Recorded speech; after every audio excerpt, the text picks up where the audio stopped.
Die winterse koue is so 'n groot gelykmaker. Ek kan my opverkyk en nou wil ek julle die storie vertel van 2 waarshonde in 'n windhond. Verlede jaar het ek vir my 2 waarshonde gekry, 2 broers, Giuseppe en Filipe, op Kanaven geloop haal en hier vir hulle groot gemaak die hele jaar. En vir hulle dingetjies geleer en gewys hoe dit is en hulle is baie vas aan mekaar, die 2 broers. En 'n waarshond is mos bitterlik bounsinnig, daar's niemand soos hy nie.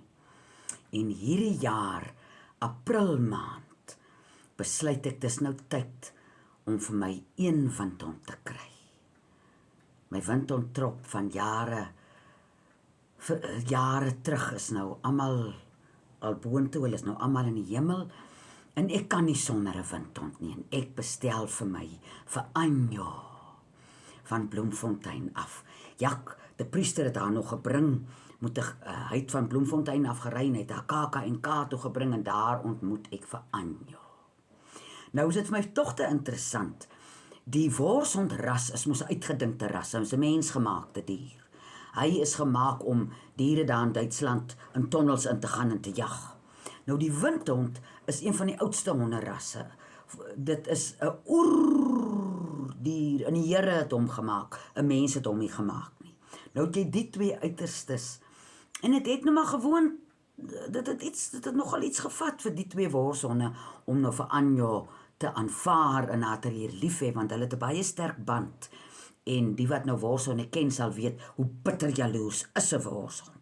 So nou probeer ek maar, toe hulle nou mekaar ontmoet, en ek probeer die hele ding nou mooi, en hulle is maar so met mekaar, en hier in my huis het ek nou, wat die hondemense noem nou 'n krat.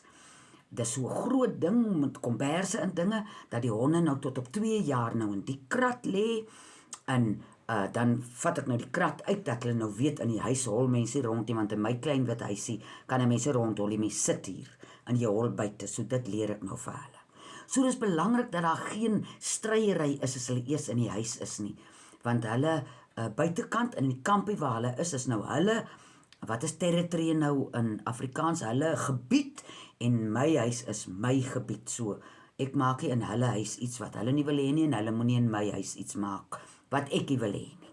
Nou is ek in die leerproses. Hulle is nou al in se B, en stomme Anjo is nog in graad R. Nou sit ek hulle in die aand hier in, nou is hulle so stryderig hier in die begin van die jaar, want die een wil hier lê nie, en die een moenie aan daai een raak, en daai een tog net nie dit doen nie. Nou troos ek maar, en ek paai maar, en ek sê, kom, julle gaan nog lief raak vir Anjo, en wat. Maar nou wil ek vir julle sê, die streep wat hierdie winter vir hulle getrek het, is 'n bitterkoue winter. En beide die waarshonde en die windhondjie, sy's nog maar 5 maande, sy's nog 'n kind, het mos nog nie baie harre nie, so hulle kry vreeslik koud. Nou kom hulle in, en Esmeralda is natuurlik aan, en dan sit ek hulle nou in, en dan begin ek nou praat en paai en sê, hier's genoeg plek vir almal, kom laat ons lief hê vir mekaar, leer mekaar ken, daar gaan ek. Jong, en hierso so van 10 uur af as die koue begin byt, en veral van 3 uur af, dan sal jy nie dink, daai 3 honde leer mekaar nog ken nie. Dan lê hulle so, en die waarshonde maak ek nou toe onder 'n kombersie, maar Anjo wil nie toe wees, ek dink sy's nog te jonk, sy wil nie 'n kombersbesigheid hê nie. Dan lê hulle so in 3 hoeke van die krat, nou hulle, en van 10 uur af kom hulle nader.